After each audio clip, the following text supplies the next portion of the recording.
अस्सलामुअलैकुम, मैं हूं किरण खान। आप देख रहे हैं देसी हॉट पॉट यूट्यूब चैनल।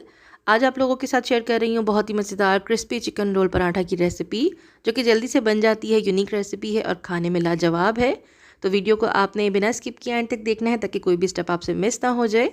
और अगर चैनल पर नए हैं तो सब्सक्राइब कर लीजिएगा, बेल आइकन को ज़रूर प्रेस कर लीजिएगा ताकि जो मेरी लेटेस्ट वीडियोज़ है वो सबसे पहले आप तक पहुँच जाए। तो चलिए जी, करते हैं कुकिंग को स्टार्ट। यहाँ पे मैंने आधा किलो चिकन ले लिया है, बोनलेस चिकन है। इसको मैंने क्यूब्स में कट कर लिया है, जितने क्यूब्स चिकन रोल पराठा के अंदर होते हैं। इसको अच्छे से वॉश कर लिया था। वॉश करने के बाद एक्सेस वाटर जो है वो ड्रेन कर लिया है। अब इसमें मैं डाल रही हूँ 2 खाने के चम्मच भर के अदरक लहसुन का पेस्ट। साथ में ही मैं इसमें डाल रही हूँ 1.5 चाय का चम्मच कुटी हुई लाल मिर्चें। कम ज़्यादा आप अपनी मर्ज़ी के मुताबिक बिल्कुल कर सकते हैं। आधा चाय का चम्मच डाल रही हूँ हल्दी पाउडर का, और 1-2 चुटकी डाल रही हूँ इसमें मैं अजवाइन की। बहुत ही मज़ेदार फ्लेवर आता है अजवाइन से इसमें। साथ में ही मैं इसमें 1 खाने का चम्मच भर के डाल रही हूँ धनिया पाउडर का, और 2 खाने के चम्मच भर के मैं इसमें डाल रही हूँ काली मिर्च का पाउडर। कम ज़्यादा आप बिल्कुल कर सकते हैं, हम लोग स्पाइसी खाते हैं तो इसलिए ज़्यादा डाला है मैंने। 1 चाय का चम्मच चिकन पाउडर डाला है जो कि ऑप्शनल है, और 1 खाने का चम्मच भर के गरम मसाला पाउडर डाला है।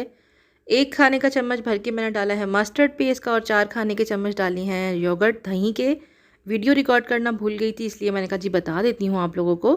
साथ में ही मैं इसमें डाल रही हूँ तकरीबन 2 बड़े खाने के चम्मच, 2 से ढाई खाने के चम्मच मैंने डाले हैं इसमें कॉर्नफ्लोर के, जिसे मक्की का आटा कहते हैं हम।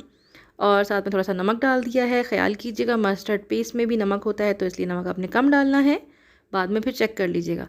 थोड़ा सा इसमें मैं डाल रही हूँ food colour, orange food colour, ताकि इस पर अच्छा सा जो कलर है वो आए चिकन के अंदर। अच्छा जी, अब इसको मैंने ग्लव्स पहन के अच्छे से मिक्स कर रही हूँ, ताकि ये एकदम से यकजान हो जाए, इनकी अच्छी सी बाइंडिंग आ जाए। तो जब आपका इस तरह से मसाला अच्छे से मिक्स हो जाएगा तो उसके बाद आपने तकरीबन 2 घंटे के लिए या फिर ओवरनाइट के लिए आपने इसको चिकन को मसाले में रख देना है मैरिनेट करके। ओके जी, जब तक चिकन मेरा मैरिनेट हो रहा है तब तक मैं आपको सिखा देती हूँ पराठा की डो बनाना। ये बिल्कुल प्रोफेशनल पराठा डो है, जो कि रेस्टोरेंट्स वगैरह में आप रोल पराठा खाते हैं तो बिल्कुल एक सॉफ्ट सी मलाई जैसी डो होती है, पराठा होता है जो कि 1 बाइट में टूट जाता है। तो ये वो पराठा बनाने की रेसिपी है। इसमें मैंने 4 कप फाइन आटा लिया है, सफ़ेद मैदा जिसे कहते हैं वो लिया है, और इसमें मैंने 1 कप लाल आटा डाला है जो कि नॉर्मल आटा होता है खाने वाला, वो डाला है। इसमें मैंने 1 खाने का चम्मच भर के डाला है चावल का आटा। सफ़ेद आटा है, लाल आटा है और चावल का आटा है। साथ में मैं इसमें डाल रही हूँ 2 खाने के चम्मच भर के दही के। दही का पानी नहीं डालना, दही जो गाढ़ी गाढ़ी होती है वो आपने डालनी है। इससे ये बहुत ही सॉफ्ट डो बनती है और बहुत ही मज़ेदार बनती है। साथ में ही मैंने इसमें नमक डाल दिया है 1 खाने का चम्मच भर के। चिकन के जो पराठा रोल होते हैं इसमें डो में नमक जो है वो थोड़ा तेज़ होता है। और साथ में ही मैं इसमें डाल रही हूँ 1 खाने का चम्मच भर के ऑयल का। ऑयल डालने के बाद इसको मैं अच्छे से मिक्स कर रही हूँ।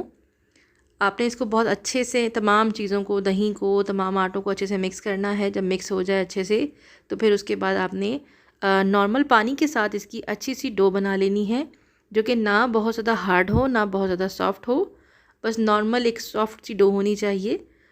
तो इसको अच्छे से गूंदने के बाद आपने इसको ऊपर से हल्का सा ऑयलिंग कर देनी है, ताकि डो जो है वो ड्राई ना हो, और किसी गीले कपड़े से ढक के आप इसको रख दें। तो जब तक ये ठहरती है तब तक हम यहाँ पे डिफरेंट चटनीज़ जो बनती हैं, जो पराठा रोल होता है उसमें डिफरेंट चटनीज़ इस्तेमाल होती हैं। दही की चटनी होती है, ग्रीन चटनी होती है, तो वो बनाते हैं। यहाँ पे मैंने 1 गड्डी फ्रेश धनिया ले लिया है, 1 गड्डी मैंने फ्रेश पुदीना ले लिया है। जितनी आपको पसंद है वो आप ले सकते हैं।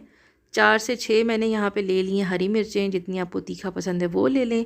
और भुने हुए ज़ीरा पाउडर जो है वो डाल दिया है। कुटी हुई लाल मिर्चें मैंने डाल दी हैं 1 चाय का चम्मच, और आधा चाय का चम्मच भर के मैंने डाला है जी इसमें मस्टर्ड पेस्ट का। थोड़ा सा नमक डाल दिया है। बस जी, ये चटनी के इंग्रेडिएंट तैयार हो चुके हैं। इसको आपने अच्छे से ग्राइंड कर लेना है और उसको रख दें एक तरफ। अब बनाते हैं जी यहाँ पे दही वाली चटनी। तो 1 कप मैंने दही ले लिया, उसको अच्छे से बीट कर लिया था। उसमें डाल रही हूँ तकरीबन आधा कप के करीब पानी। आधी चाय की चम्मच चिली फ्लेक्स डाल रही हूँ। कुटी हुई लाल मिर्चें, आप पिसी हुई लाल मिर्चों का भी इस्तेमाल कर सकते हैं इसके अंदर। नमक डाल रही हूँ मैं टू टेस्ट, जितना आपको पसंद है। 1 खाने का चम्मच भर के मैं इसमें डाल रही हूँ चीनी का, इससे बहुत मज़ेदार सा फ्लेवर आता है। चिकन पाउडर डाल रही हूँ थोड़ा सा, हाफ़ टी स्पून के करीब का आप कह सकते हैं। गरम मसाला पाउडर डाला है मैंने हाफ़ टी स्पून, और क्वार्टर टी स्पून के करीब मैं इसमें डाल रही हूँ भुना हुआ कुटा हुआ ज़ीरा। इसको अच्छे से मिक्स कर लेना है, और ये हमारी जो दही वाली चटनी है वो भी बिल्कुल तैयार हो चुकी है।